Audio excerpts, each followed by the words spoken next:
J'ai mal écrit. Il y a un Godin aussi. Et la famille Godin aussi. Oui, Il y a la famille Godin. Excuse-moi. Je t'en prie.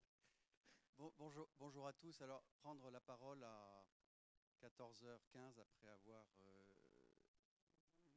dégusté ce délicieux déjeuner qui nous a été offert.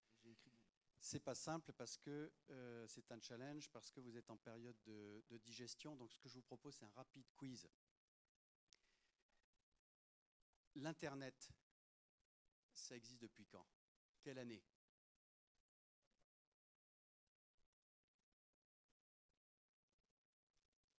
« 89. 89. Bravo, monsieur. Je ne vous vois pas, mais bravo. Google a sorti Gmail en quelle année? 2004, exactement. Soit 15 ans après. Donc, arrive l'Internet, une révolution, et les premières choses concrètes arrivent 15 ans après. Amazon se crée, va utiliser ces technologies de l'Internet pour lancer ses opérations, ses services de vente que vous connaissez. En quelle année ils ont commencé à gagner de l'argent?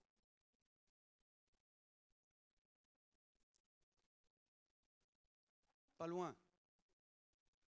Alors, on va dire que c'est presque ça. En 2014, on est à 25 ans après la création de l'Internet. Alors, ce que je veux simplement vous dire, c'est que les choses se font progressivement, qu'il n'y a pas de caractère anxiogène dans l'arrivée de ChatGPT il y a 18 mois, que tout ça, ça va se faire progressivement et qu'il n'y a pas de matière à s'inquiéter, ni pour son job, voilà.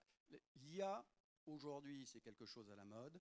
Quand on a créé, l'entreprise qui a créé ces chats a été créée en 2014, quand on a créé cette entreprise qui faisait de l'IA, on ne disait pas qu'on faisait de l'IA parce que c'était ringard. Donc, c'était du passé en 2014, c'est devenu du futur en 2016. Donc, voilà, il faut relativiser tout ça. Et ça me semble très important. En revanche, maintenant, si on parle du futur des cabinets, notre conviction chez ces chats, c'est que le futur des cabinets, ça n'est pas l'IA. Le futur des cabinets, c'est le client et vos clients. Et vos clients sur deux aspects. Alors attendez, parce que j'ai des slides normalement.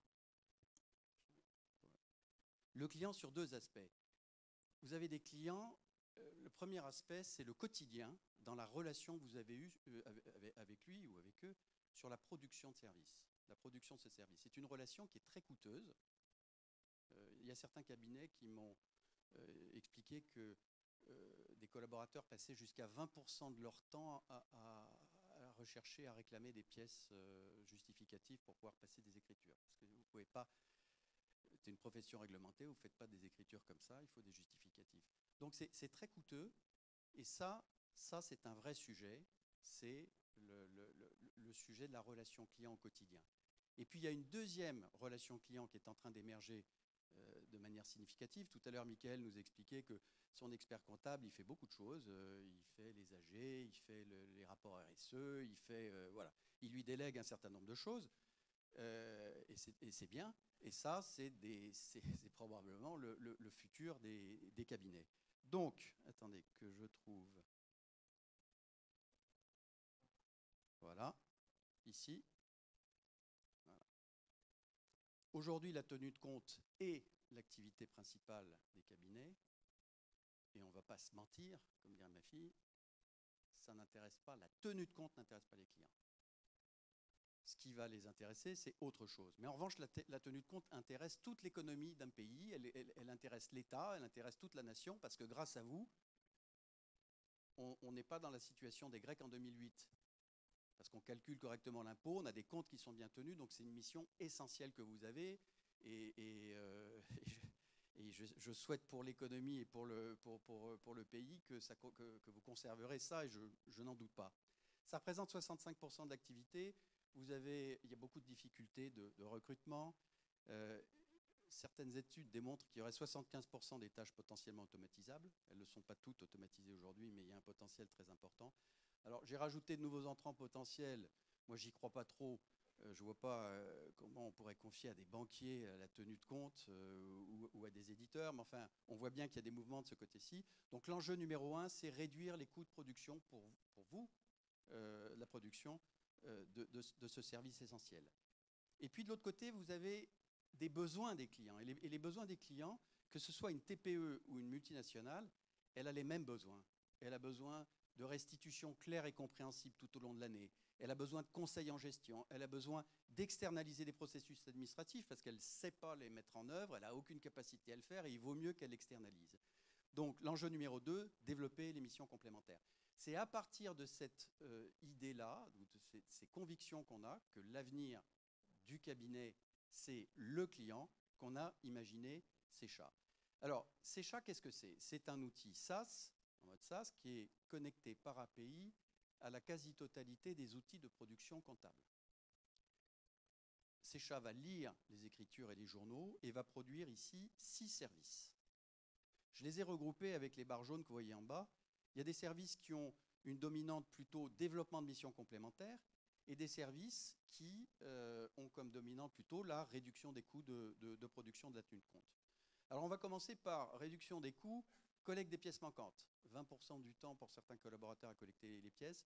On a imaginé, avec des experts comptables et leurs clients, ça c'est un point important, une façon de collecter la pièce qui réduit le temps de collecte, à la fois pour le collaborateur et pour le client, et qui permet de faire un pilotage, un suivi de cette opération essentielle qui est la collecte de pièces manquantes. Alors, on dirait la facture électronique arrive, et elle arrivait quand on a créé Secha en 2020 aussi.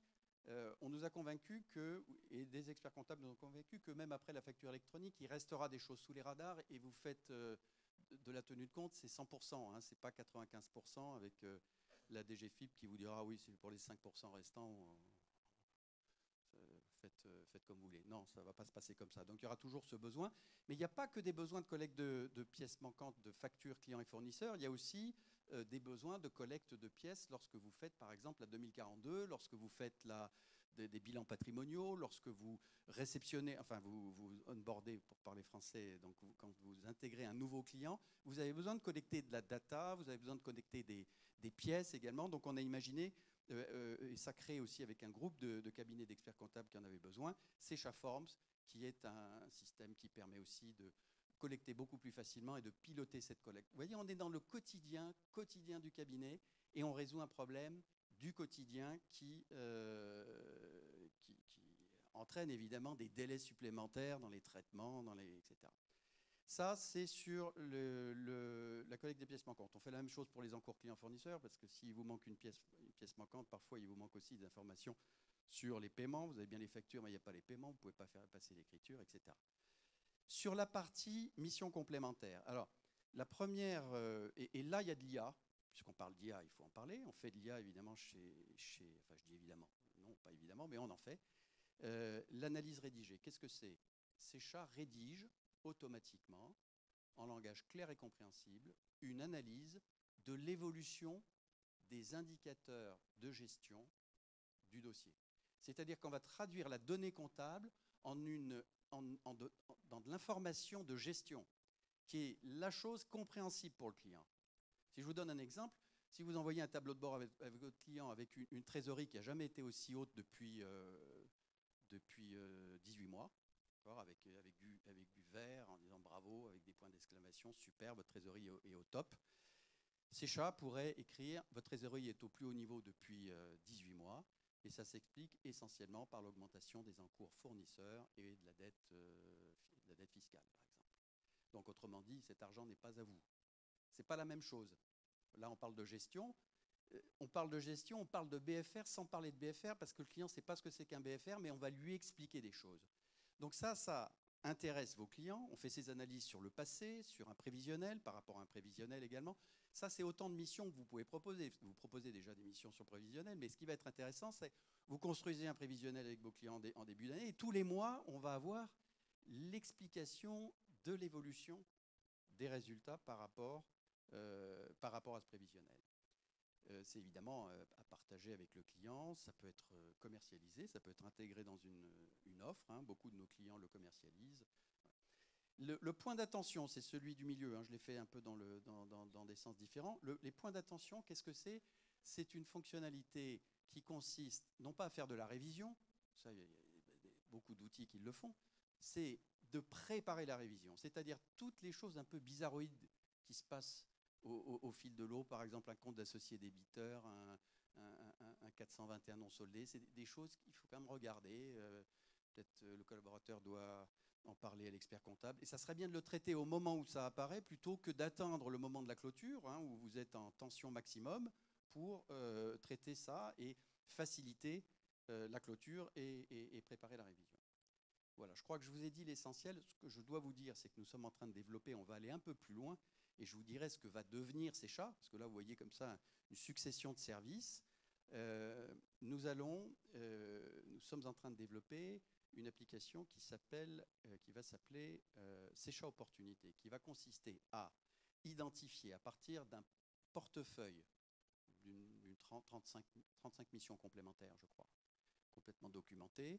À partir de ce portefeuille de missions complémentaires, pour chaque dossier, on va identifier là où les missions complémentaires qui sont pertinentes pour ce dossier. On va probablement aller même jusqu'à la valorisation de ces missions sur des fourchettes de prix. Et on va permettre aux collaborateurs d'avoir un argumentaire, une explication pourquoi ça fait sens.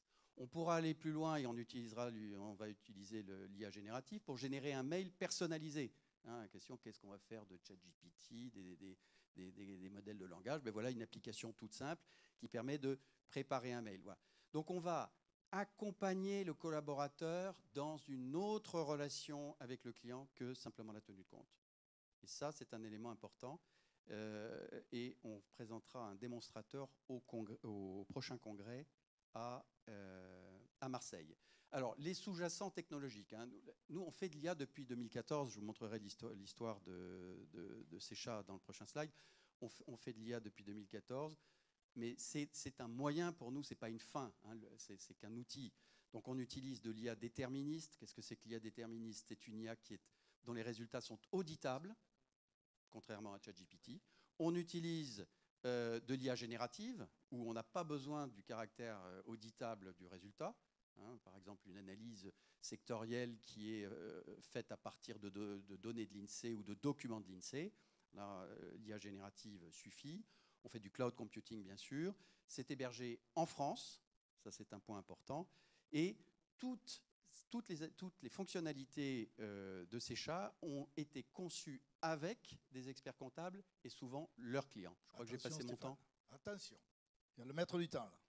Bon, alors, donc Secha, ça a été créé par une fintech qui était elle-même créée en 2014 et 3 experts comptables.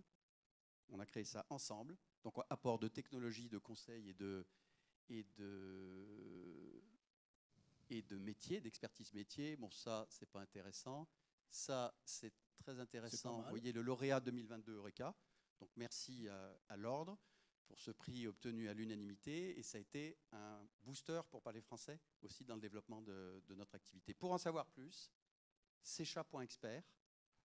Et pour en savoir plus, on peut aussi retrouver Secha sur le stand des partenaires. Alors absolument, il y a une commerciale qui est disponible et je vais l'accompagner et la rejoindre aussi sur le stand des partenaires. Merci beaucoup Eric.